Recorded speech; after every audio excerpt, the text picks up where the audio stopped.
तो आज हम बात करेंगे हमारे what is protogenic and protophilic solvents.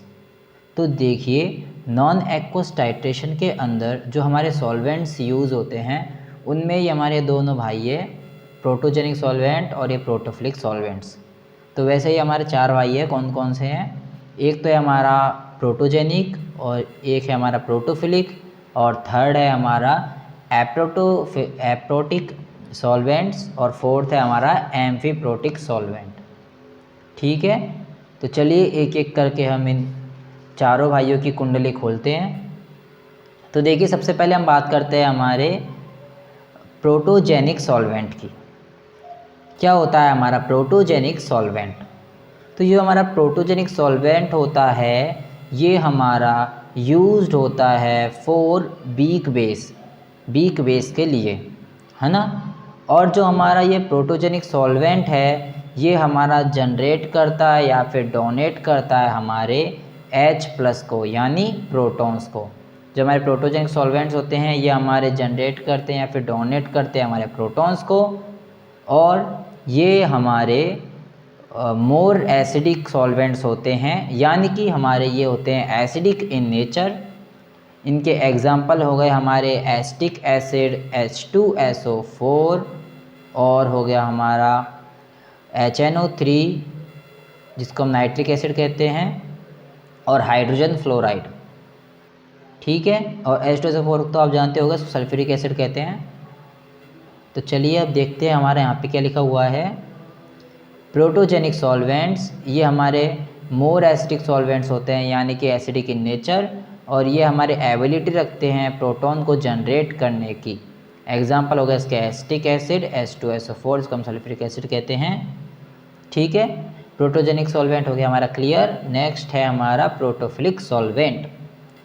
तो ये क्या होते हैं हमारे, ये हमारे जो हमारे प्रोटोफिलिक सॉल्वेंट्स है ये हमारे लेस एसिडिक सॉल्वेंट होते हैं। लेस एसिडिक सॉल्वेंट यानी कि बेसिक होते हैं हमारे नेचर में, और ये जो हमारे सॉल्वेंट होते हैं ये हमारे यूज्ड होते हैं for weak acid. Weak acid के लिए ये हमारे यूज़ होते हैं कौन से? Protophilic solvents. ठीक है, और ये हमारे एबिलिटी रखते हैं हमारे प्रोटॉन को एक्सेप्ट करने की। प्रोटॉन को हम H+ भी कहते हैं, और इनके एग्जाम्पल हो गए हमारे वाटर, एल्कोहल, लिक्विड अमोनिया, और हमारा डाइमिथाइल फॉर्मामाइड, और हो गया हमारा पिरिडीन। पिरिडीन हो गया PRIDINE। मुझे पता है दिख नहीं रहा होगा आपको क्लियर, पर मैंने बोल के बता दिया इसलिए। और इसका फॉर्मूला होता है हमारा C5H5N। ठीक है, तो इसी के साथ हो गया हमारा प्रोटोफिलिक सॉल्वेंट और प्रोटोजेनिक सॉल्वेंट क्लियर।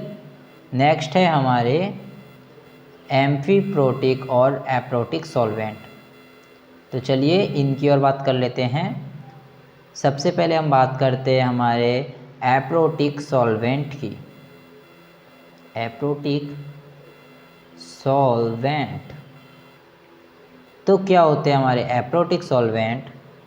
तो ये जो हमारे सॉल्वेंट होते हैं एप्रोटिक सॉल्वेंट, इनकी बात करते हैं अब हम। तो यहाँ पे देखिए आपको नाम से दिख रहा होगा एप्रोटिक में ए है और प्रोटिक है। तो ए का मतलब होता है हमारा, ए का मतलब होता है हमारा एब्सेंस, एब्सेंस होता है, और प्रोटिक का मतलब होता है हमारा, ये जो हमारा प्रोटिक है इसका मतलब होता है हमारा प्रोटॉन। यानी कि हमारी यहाँ पर एप्रोटिक सॉल्वेंट में एब्सेंस होती है हमारे प्रोटॉन की। ये ना ही हमारे एसिडिक होते हैं और ना ही हमारे बेसिक होते हैं, ये हमारे कंसिडर्ड किए जाते हैं एज न्यूट्रल, और ये हमारे यूज़ होते हैं हमारे न्यूट्रल सब्सटेंसेस के लिए। इनके एग्जाम्पल हो गए हमारे हेक्सेन जिसका हमारा फॉर्मूला होता है C6H14, और कार्बन टेट्राक्लोराइड जिसका हमारा फॉर्मूला होता है CCl4। एम्फीप्रोटिक सॉल्वेंट नेक्स्ट है हमारा एम्फीप्रोटिक सॉल्वेंट।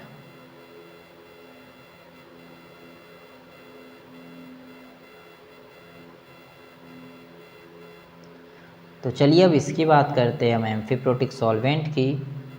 तो जो हमारे एम्फीप्रोटिक सॉल्वेंट्स होते हैं ये हमारे वो सॉल्वेंट होते हैं जो कि हमारे एसिडिक भी होते हैं एज वेल एज हमारे बेसिक नेचर के भी होते हैं। ये हमारे अगर हमारे ये एसिडिक भी है और बेसिक नेचर के भी है मतलब तो ये हमारे कंटेन करते होंगे both protogenic and protophilic properties. Yes, ये हमारे कंटेन करते हैं both protogenic and protophilic properties, जो कि मैंने आपको स्टार्टिंग में ही बताया था कि प्रोटोजेनिक और प्रोटोफिलिक हमारे क्या होते हैं। तो वैसे ही ये प्रॉपर्टी हमारी कंटेन करते हैं कौन, एम्फीप्रोटिक सॉल्वेंट।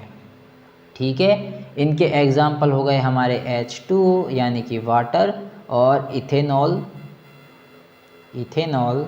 जो कि हो गया हमारा, इसका फॉर्मूला हो गया हमारा C2H5OH। और भी कई एग्जाम्पल होते हैं इसके। ठीक है, यहाँ तक क्लियर है। नेक्स्ट हम बात करेंगे नेक्स्ट पार्ट में, तब तक के लिए बाय बाय।